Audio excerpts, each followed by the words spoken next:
श्री सीतारामचंद्राभ्या नमः। श्रीमद् वाल्मीकि रामायण बालकांड सर्ग 18 श्लोक 13 से 24 देवताओं की प्रार्थना और विष्णु अवतार की योजना।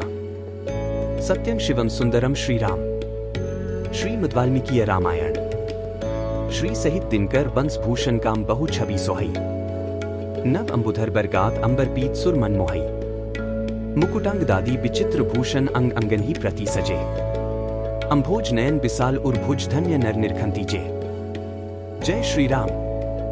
स्वागत है आपका श्रीमद् वाल्मीकि रामायण के इस पावन यात्रा में।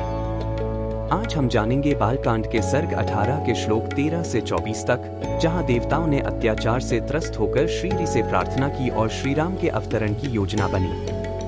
पिछले एपिसोड में आपने देखा कि कैसे रावण के अत्याचार से त्रिलोक त्रस्त हो गया था। देवता ब्रह्मा जी के पास गए और संकट का समाधान जानना चाहा। देवताओं ने ब्रह्मा जी के नेतृत्व में श्री विष्णु से प्रार्थना की। उन्होंने बताया कि रावण को वरदान मिला है कि वह देवताओं गंधर्वों से नहीं मरेगा।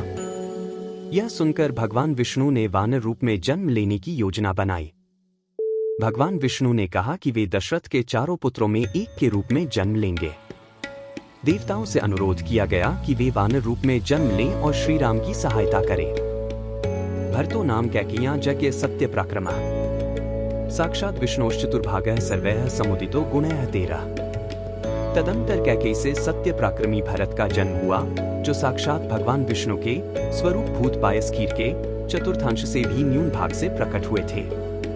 ये समस्त सद्गुणों से संपन्न थे। 13 अथ लक्ष्मण शत्रुघ्नो सुमित्रा जन्यत्सुतो वीरो सर्वास्त्र कुशलो विष्णुरर्थ समन्वितो 14। इसके बाद रानी सुमित्रा ने लक्ष्मण और शत्रुघ्न इन दो पुत्रों को जन्म दिया। ये दोनों वीर साक्षात भगवान विष्णु के अर्धभाग से संपन्न और सब प्रकार के अस्त्रों की विद्या में कुशल थे। 14 पुष्य जातस्तु भरतो मीनग्ने प्रसन्न धिया सार्पे जातो तो सौमित्री कुलीरभ्युदिते रवो 15। भरत सदा प्रसन्न चित्त रहते थे। उनका जन्म पुष्य नक्षत्र तथा मीन लग्न में हुआ था। सुमित्रा के दोनों पुत्र आश्लेषा नक्षत्र और कर्क लग्न में उत्पन्न हुए थे। उस समय सूर्य अपने उच्च स्थान में विराजमान थे। 15 राज्ञा पुत्रा महात्मानश्चत्वारो जगिरे पृथक गुणवंतो निरूपाश्चरुच्या प्रोष्ठब्दोपमाः 16।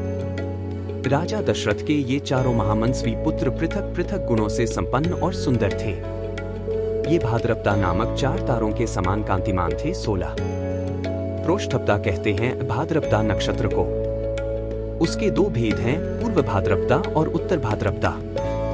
इन दोनों में दो दो तारे हैं। यह बात ज्योतिष शास्त्र में प्रसिद्ध है। रा शून्यति शून्य जगुआ कलंच गंधर्वा ननृतुश्चाप्सरोगणा देवदुन्दुभ्यो नेदुः पुष्पवृष्टिश्च खात पतत 17। इनके जन्म के समय गंधर्वों ने मधुर गीत गाए, अप्सराओं ने नृत्य किया, देवताओं की दुंदुभियां बजने लगीं तथा आकाश से फूलों की वर्षा होने लगी। 17 उत्सवश्च महानासीत्योद्यायां जनाकुला रथ्याश्च जनसंबाधा नटं तक संकुला। 18 अयोध्या में बहुत बड़ा उत्सव हुआ। मनुष्यों की भारी भीड़ एकत्र हुई। गलियां और सड़कें लोगों से खचाखच भरी थी। बहुत से नट और नर्तक वहां अपनी कलाएं दिखा रहे थे। 18 गायनश्च विराविन्यो वादनश्च तथा प्रह विरेजुर्विपुलास्तत्र सवरत्नस्मन्विताः। 19 वहां सब ओर गाने जाने वाले तथा दूसरे लोगों के शब्द गूंज रहे थे। दीन दुखियों के लिए लुटाए गए सब प्रकार के रत्न वहां बिखरे पड़े थे। 19 प्रदयांश्च ददो राजा सूतमाग्धवन्दिनां ब्राह्मणेभ्यो ददो वित्तं गोदनानि सहस्रशः। 20 राजा दशरथ ने सूत, मागध और वंदीजनों को देने योग्य पुरस्कार दिए तथा ब्राह्मणों को धन एवं सहस्रों गोधन प्रदान किए। 20 अतीत्यकादशाहं तु नाम कर्म तथा क्रोध ज्येष्ठ राम महात्मानं भरतं कैके सुतं 21 सौमित्रिं लक्ष्मणमिति शत्रुघ्नं परं तथा वसिष्ठः परमप्रीतो नामानि कुरुते तदा। 22 11 दिन बीतने पर महाराज ने बालकों का नामकरण संस्कार किया। उस समय महर्षि वशिष्ठ ने प्रसन्नता के साथ सबके नाम रखे। उन्होंने ज्येष्ठ पुत्र का नाम राम रखा। श्री राम महात्मा परमात्मा थे। कैकेयी कुमार का नाम भरत तथा सुमित्रा के एक पुत्र का नाम लक्ष्मण और दूसरे का शत्रुघ्न निश्चित किया। 21 से 22 रामायण तिलक के निर्माता ने मूल के एकादशा शब्द को सूतक के अंतिम दिन का उपलक्षण माना है। उनका कहना है कि यदि ऐसा न माना जाए तो क्षत्रियस्य द्वादशाः सूतकम, क्षत्रिय को 12 दिनों का सूतक लगता है, इस स्मृति वाक्य से विरोध होगा। अतः राम जन्म के 12 दिन बीत जाने के बाद 13वें दिन राजा ने नामकरण संस्कार किया, ऐसा मानना चाहिए। ब्राह्मणान भोज्यामास पौर्जान पदान्ति अतत ब्राह्मणाना चरत्नौघमिलम बहु 23। राजा ने ब्राह्मणों, पुरवासियों तथा जनपदवासियों को भी भोजन कराया। ब्राह्मणों को बहुत से उज्ज्वल रत्न समूह दान किए 23। तेषां जन्म क्रियादिनी सर्वकर्माण्य कार्यत तेषां केतुरिव ज्येष्ठो रामो रतिकरः पितुः 24। महर्षि वशिष्ठ ने समय समय पर राजा से उन बालकों के जातकर्म आदि सभी संस्कार करवाए थे। उन सब में श्री रामचंद्र जी ज्येष्ठ होने के साथ ही अपने कुल की कीर्ति ध्वजा को फहराने वाली पताका के समान थे। वे अपने पिता की प्रसन्नता को बढ़ाने वाले थे 24।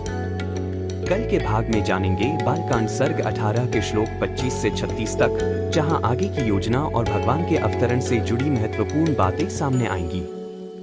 अगर आपको यह श्रृंखला ज्ञानवर्धक लग रही है तो कृपया चैनल को सब्सक्राइब करें, बेल आइकन दबाएं और कमेंट में जय श्री राम लिखना न भूलें।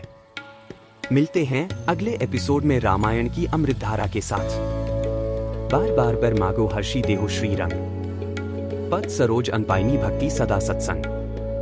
कथा विसर्जन होत है, सुनो वीर हनुमान, जो जन जंग से आए हैं सो तंग कर ही बयान। बोलो सियावर रामचंद्र जी की जय, राम भक्त हनुमान जी की जय, उमापति महादेव जी की जय। मंगल भवन अमंगलहारी, द्रवहु सुत सरथ अजिर बिहारी। दीन दयाल बिरिदु संभारी, हरहु नाथ मम संकट भारी। जय सिया राम, जय जय सिया राम।